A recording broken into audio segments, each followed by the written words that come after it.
Sa ngayon wala pa po nababanggit ang Pangulo, pero siyempre sa pag-aaral po no, kung ito po ay ipapataw muli at mawawala ang suspension or lifting ng pag-suspend sa death penalty, pag-impose ng death penalty, dapat pong aralin to dahil hindi lamang po ito bigla-biglang sinasabi na dapat nandiyan na ang death penalty.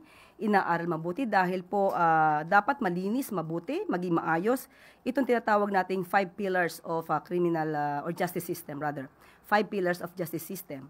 Hindi po tayo pwede na umasa at ma-impluwensyahan. Dapat mawala sa impluwensya ng mga Pilipino yung mga nakaraang pangyayari kung saan may nag-admit na sila ay sanay gumawa ng intriga at magplanta ng ebidensya. Paano kung ang inosente ay nagawa ng intriga at naplantahan ng ebidensya?